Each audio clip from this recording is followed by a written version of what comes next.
태안에 드론을 띄우는 무인조종 복합 테마파크가 조성됩니다. 시험 비행과 대회 유치를 위한 인프라를 구축할 예정으로 기업 유치와 관광 활성화가 기대됩니다. 충남 농어민수당이 29일부터 지급이 시작됐습니다. 충남도는 14만 4천여 농가에 우선적으로 45만 원씩 지급한다고 밝혔습니다. 충남도가 한 달간 도내 불법 체류 외국인 근로자를 대상으로 코로나19 검사를 진행합니다. 불법 체류 외국인 2만 명이 검사를 받을 것으로 예상됩니다. 지난해부터 당진 부곡공단에서 지반 침하 현상이 나타나고 있는 가운데 가스 폭발 등 대형 재난이 우려된다는 목소리도 나오고 있습니다. 헬로티비 뉴스 충남 지금 시작합니다.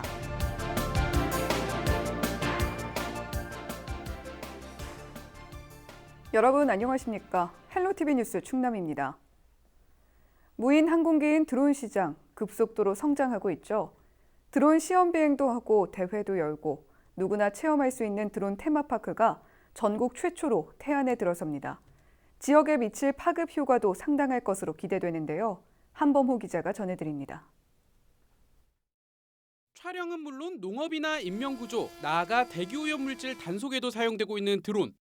다양한 분야에 활용되면서 국내 시장은 빠르게 성장하고 있습니다. 올해 시장 규모는 5,700억 원, 2022년에는 1조 2천억 원에 달할 전망입니다. 드론이 유망산업으로 주목받으면서 태안군이 발빠르게 움직이고 있습니다. 무인조종 복합 테마파크를 태안 기업도시에 조성할 계획입니다. 면적 11만 5천여 제곱미터로 축구장 16개 크기입니다. 이곳에 길이 400m의 전용 활주로와 경기장, 교육체험시설 등이 들어설 예정입니다. 사업비 95억 원이 투입되는데 오는 6월 첫 삽을 떠 내년 완공이 목표입니다. 드론과 무인항공 관련 단체와 동호인들의 만남의 공간으로 활용할 수 있도록 조성할 계획입니다. 최상의 무인조종 경기, 교육, 행사 운용을 위한 공간을 만듭니다. 복합 테마파크가 들어서면 먼저 드론 관련 기업 유치가 기대됩니다. 상용화 전 각종 시험 비행이 가능하기 때문입니다. 100억이 넘는 생산 유발 효과와 고용 창출 효과가 뒤따를 전망입니다. 국내외 대회 유치와 교육 체험 등으로 인한 관광 활성화도 예상됩니다. 관련 동호인들이 1년에 한 30만 명에서 많으면 90만 명까지도 올 수 있다는 그런 예측이 있었는데, 관광은 이제 연간 찾는 사람들 한 50만 명 정도 수준까지도 욕심을 내고 있거든요. 놀거리도 찾고 공부할 거리도 찾고 여기서 여러 가지 다양한 행사 같은 것도 할 수 있는. 그동안 자연경관을 바탕으로 관광자원 발굴에 집중해온 태안군. 이번엔 첨단 산업 드론을 활용한 비상을 추진하고 있습니다. 헬로티비 뉴스 한봉호입니다. 충남 농어민수당이 29일 본격 지급되기 시작했습니다. 1차 충남 농어민수당은 요건을 충족한 14만 4천 가구에 45만 원씩 지급합니다. 시군별로는 서산시가 13,900여 농가로 가장 많고 당진 13,200여 농가, 부여 12,500여 순입니다. 소요 예산은 742억 5천만 원으로 당초 오는 11월 지급될 예정이었지만 코로나19 상황에 따라 이달로 6개월 앞당겨졌습니다. 1차 지급은 부여를 제외하고 모두 오는 7월까지 마칠 계획입니다. 신규 농가와 임어가 등은 11월 2차로 지급할 예정입니다. 코로나19로 어려움을 겪고 있는 도민들을 위해 지원하는 긴급 생활안정자금 지급률이 43%를 기록했습니다.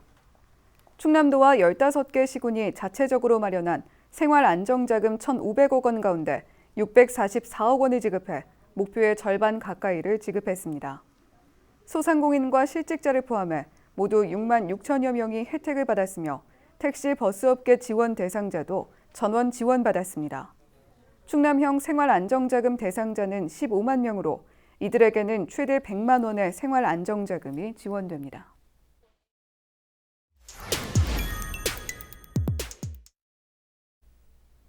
우리 지역의 궁금한 이야기들을 파헤쳐보는 온라인 콘텐츠 뉴스토리 시간입니다.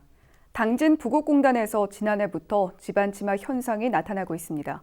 이대로 놔두면 가스 폭발 등 대형 재난이 우려된다는 목소리도 나오고 있는데요. 입주업체들은 불안에 떨며 하루하루를 보내고 있습니다. 김단비 기자입니다. 1999년 바다를 매립해 조성된 당진 부곡공단. 축구장 140개에 달하는 부지에 100여 개 업체가 입주해 지역 경제를 견인하는 데 한 축이 되고 있습니다. 하지만 1년여 전부터 이곳에 이상한 조짐이 보이기 시작했는데요. 지금도 그 공장의 균열이 계속 진행이 되고 있고 회사 내부에 있는 정밀 기계라든가 이런 쪽에서 피해가 지금 계속 발견이 되고 멀쩡하던 입구 계단이 완전히 갈라져 콘크리트가 훤히 보이고 건물 벽은 대부분 금이 갔습니다. 땅이 내려앉으면서 건물을 아예 폐쇄한 곳도 있습니다. 부곡공단에 입주한 기업 가운데 29곳이 이 같은 피해를 호소하고 있는데 피해액만 1,000억 원대로 추산됩니다. 집안 치마로 건물 외벽도 기울어진 상황입니다. 자세히 보시면 벽에 금이 간 것은 물론 일부에선 틈이 벌어졌는데요. 현재 쇠 파이프로 임시 방편으로 지지를 해놓은 상황입니다. 집안 치마 원인으로 지목되고 있는 건 한전전력구 공사.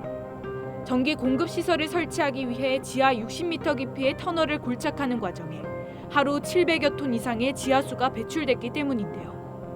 최근엔 집안 치마가 대형 재난으로 이어질 수 있다는 가능성도 제기됐습니다. 지하수의 흐름은 원래 있던 지하수도 있지만 또 상수도관이나 하수도관을 통해서 나오는 누수되는 물, 그러한 것을 원인으로 볼 수 있고요. 이것이 결국은 이제 토사를 유출시키는 그런 작용을 하기 때문에 그것으로 인하여서 싱크홀이 발생된다고 볼 수가 있겠습니다. 특히 부곡공단에는 LNG 가스 배관과 수소 탱크 등 가스 시설이 대거 집중돼 있는 데다 유해 화학 물질을 다루는 업체들도 있어 불안은 점점 커져만 갑니다. 하루하루가 늘 불안한 상황에서 살고 있고요. 이런 사고들이 만약에 발생이 됐을 때 저희들은 물론 여기 지역 주민들까지 정말 대형 어떤 재난에 한전은 최근 일부 책임을 인정했는데요. 한전 측이 의뢰해 만든 보고서를 보면 전기 공급 시설을 만들기 위해 지하 60m까지 파내려가는 도중 지하수가 배출됐고 이것이 집안 치마의 원인이라고 적혀 있습니다. 하지만 공사로 인한 영향은 제한적이라며 매립지 부지 특성상 공사 이전부터 자연 치마가 진행돼 왔다는 입장입니다. 당진시는 부곡공단 집안 치마를 재난으로 격상하고 지하사고조사위원회를 꾸려 사고 경위와 원인 조사에 나섰는데요. 조사위원회에서 수립한 복구 계획에 따라 예산을 마련할 계획입니다. 조사위원회 결과는 내년 초쯤 나올 예정. 기업들은 그 사이 최소한의 안전장치라도 마련해 줄 것을 호소하고 있습니다.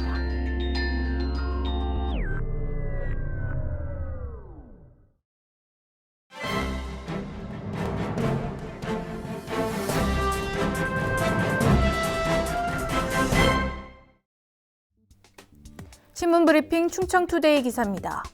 30일부터 내달 5일까지 이어지는 황금 연휴가 목전에 다가오면서 코로나19 사태에도 불구하고 충남 지역을 방문하는 관광객이 폭증할 것으로 예상되고 있습니다. 일부 대형 숙박시설의 경우 예약률 100%를 기록하는 등 인파가 대거 몰릴 것으로 예상되고 있으며 방역당국은 집단 감염 발생에 대비해 초긴장 상태에 접어든 모양새입니다. 대한숙박업중앙회 보령 태안지부 등에 따르면 이번 연휴 기간 충남 서해안권 숙박업소 예약률은 전반적으로 최소 40% 이상에서 75%까지 올라설 것으로 전망됩니다. 태안지부 관계자는 대형 숙박시설 외에도 전체적으로 70에서 75% 정도 예약이 찼고 안면도나 말리포는 100% 찬 것으로 보인다고 설명했습니다. 이와 함께 보령지부 관계자도 코로나 사태로 이전에는 예약이 전혀 없었다가 예약률이 40% 수준으로 올라섰다고 말했습니다. 모처럼 관광객 유입이 예상되면서 그동안 코로나 사태로 위축됐던 지역 경제의 활력이 될 것으로 전망되고 있지만 집단 감염의 우려도 여전히 지속돼 관할 자치단체에는 비상이 걸렸습니다. 태안구는 연휴 기간 주요 해수욕장과 항포구의 실내 방역 소독을 계획했으며 대한숙박업중앙회 측에 소독약을 지원해 업소 자체 실내 소독과 군 차원의 실외 소독을 진행 중입니다. 그러나 기존 시설 소독 등으로는 한계가 있어 집단 감염 차단을 위해선 결국 방문객 개인의 사회적 거리 두기와 위생수칙 준수 등 각별한 주의가 요구됩니다. 정부 지침에 따르면 열이나 호흡기 증상이 있을 경우 거주지에 머물면서 3, 4일간 휴식을 취해야 하며 사람과 사람 사이 2팔 간격의 거리를 유지해야 합니다.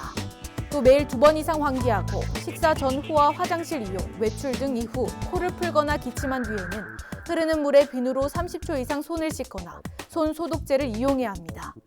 도 관계자는 사람이 많이 모이는 곳에 가지 않는 것이 가장 중요하고 마스크를 꼭 착용해야 한다며 확진자 발생 추이가 줄었지만 결코 방심할 수 없는 상황이다. 방문객들의 협조가 절실하다고 당부했습니다. 지금까지 신문브리핑이었습니다.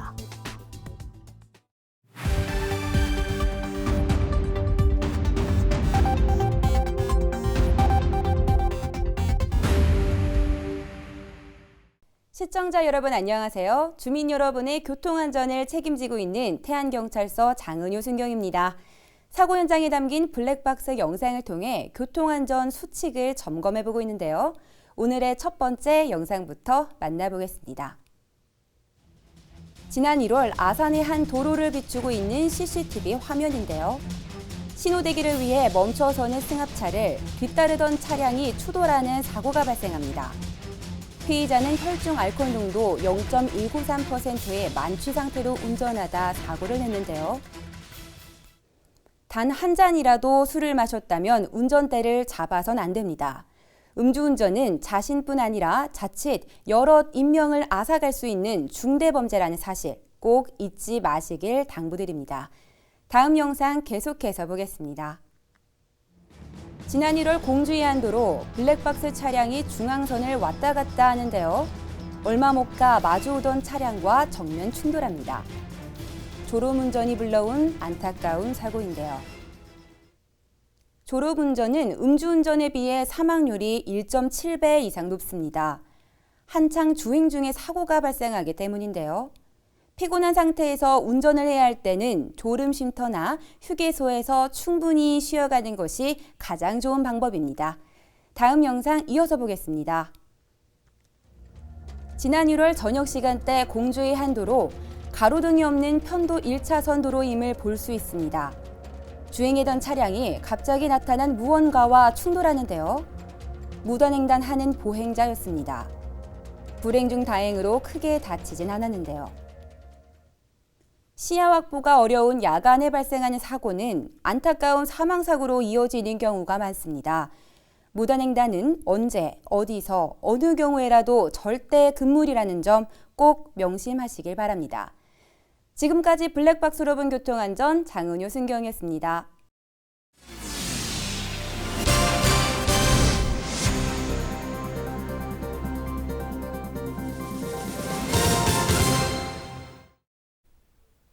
대전지방검찰청 논산지청이 코로나19 자가격리 중 무단으로 격리 장소에서 이탈한 혐의로 30대 A씨를 불구속 기소했습니다. A씨는 확진자와 접촉해 지난달 28일부터 격리 조치됐으나 사흘 뒤인 31일 주거지를 이탈해 다른 집을 방문한 혐의를 받고 있습니다. 검찰은 지역사회 불안감 확산 방지를 위해 코로나19 관련 범죄에 대해 엄정하게 대응할 방침입니다. 충남도가 29일부터 한 달간 도내 불법 체류 외국인 근로자를 대상으로 코로나19 검사를 진행합니다. 검사 대상은 농업과 축산업, 어업 등에 종사하는 외국인 근로자로 도는 도내 불법 체류 외국인을 16,000명에서 2만 명으로 추산하고 있습니다. 하지만 불법 체류 근로자들은 신원이 드러나면 본국으로 추방될 수 있다는 불안 때문에 검사에 비협조적인 것으로 알려졌습니다. 충남도는 검사에 참여하는 불법 체류 외국인 근로자에 대한 정보를 출입국 관리소에 통보하지 않는다며 적극적으로 검사를 받을 것을 당부했습니다. 충남도 내 외국인이 보유한 토지 면적이 지난해 대비 75만 6천 제곱미터 증가했습니다. 충남도에 따르면 지난해 말 기준 도내 외국인 소유 토지 면적은 1,900만 제곱미터로 전체의 0.23%를 차지하고 있습니다. 국적별로는 미국 국적자 보유 토지가 외국인 전체 토지의 63% 이상을 차지해 가장 많았고 지역별로는 서산이, 용도별로는 임야와 농지가 가장 많았습니다. 2020년도 충남도 교육청의 지방공무원 임용시험 원서 접수 결과 평균 11.8대 1의 경쟁률을 기록했습니다. 원서 접수 결과 191명 선발에 2,200여 명이 지원해 지난해 경쟁률보다 소폭 증가했습니다. 직렬별로는 보건 9급이 21대 1로 가장 높은 경쟁률을 보였고 다음으로 운전 9급과 교육행정 9급이 뒤를 이었습니다. 개인별 응시표 출력은 6월 1일부터 도교육청 온라인 홈페이지에서 할 수 있으며 필기시험 장소도 이날 홈페이지를 통해 공개됩니다. 서산시의회가 코로나19로 어려움을 겪는 시민들을 돕기 위해 국외 출장비 8,400만 원을 전액 반납하기로 했습니다. 시의회는 다음 달 15일부터 열리는 제252회 임시회 기간 관련 예산을 반납할 계획으로 예산은 취약계층 지원과 코로나19 방역 장비 마련 등에 사용됩니다. 앞서 서산시의회는 지난달 코로나19 극복 성금 500만 원을 충남 사회복지 공동모금회에 기탁한 바 있습니다.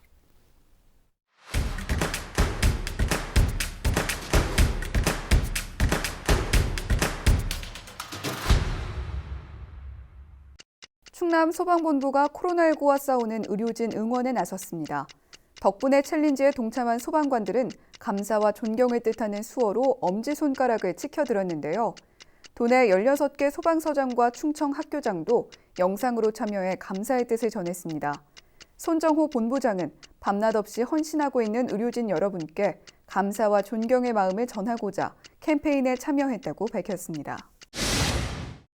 당진시 농업기술센터 농촌진흥과 직원들이 농촌 일손 돕기에 나섰습니다.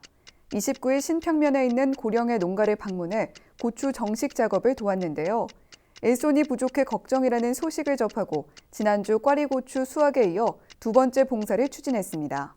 농업기술센터는 앞으로 매주 농촌 일손 돕기를 실시할 계획입니다. 예산군이 매헌 윤봉길 의사 상해일거 88주년 기념 다리의 행사를 29일 덕산면에 있는 충일사에서 거행했습니다. 행사는 상해일거 88주년을 맞아 윤봉길 의사의 숭고한 충의 정신을 기리고 후대에 전승하기 위해 마련됐는데요. 유족과 윤봉길 의사 선양단체 회원 등 40여 명이 참석한 가운데 분향과 헌작 등이 진행됐습니다. 서산시 4호 사랑체험 나눔냉장고 현판식이 음암면 행정복지센터에서 열렸습니다. 나눔냉장고는 나눔을 원하는 누구나 음식을 채워 넣을 수 있고 필요한 누구나 꺼내 이용하는 방식으로 운영됩니다. 서산시 지역사회보장협의체 지원으로 마련됐으며 어려운 이웃들을 위한 나눔의 공간이 될 것으로 기대됩니다. 지금까지 25초 뉴스였습니다. 날씨와 생활입니다. 연휴가 시작되는 목요일 충남 지역은 맑다가 낮부터는 구름이 많아지겠습니다. 바람이 약간 강하게 불겠고 대기가 매우 건조하겠는데요. 목요일 아침 최저 기온은 6도, 낮 최고 기온은 24도를 보이겠습니다. 자세한 우리 지역 날씨입니다. 아침 최저 기온은 청양 6도, 당진, 서산, 홍성과 예산은 9도, 태안 10도를 나타내겠습니다. 한낮 기온은 태안이 20도, 서산 21도, 당진, 홍성 22도, 예산, 청양은 24도까지 오르겠습니다. 다음으로 생활지수입니다. 목요일 충남 지역 맑다가 낮부터는 구름이 많아지겠는데요. 빨래 잘 마르는 날씨고요. 세차 효과도 좋습니다. 자외선 차단을 위해 모자나 양산을 쓰시는 것도 잊지 마시기 바랍니다. 이어서 주간 날씨 살펴봅니다. 토요일까지는 맑은 날씨가 이어지겠는데요. 대기가 매우 건조한 만큼 산불 등 화재 예방에 각별히 유의해 주시길 바랍니다. 낮 기온은 평년보다 높겠고 특히 연휴 기간인 금요일부터 다음 주 월요일 사이에는 낮 기온이 25도 안팎을 보이겠습니다. 이어서 우리 지역 바다 날씨 살펴봅니다. 목요일 서해 중부 해상은 맑겠고 서해 남부 해상은 오전에 맑다가 오후부터는 구름이 많겠습니다. 바다의 물결은 서해 중부와 서해 남부 모두 0.5m에서 1m까지 일겠습니다. 지금까지 날씨 전해드렸습니다.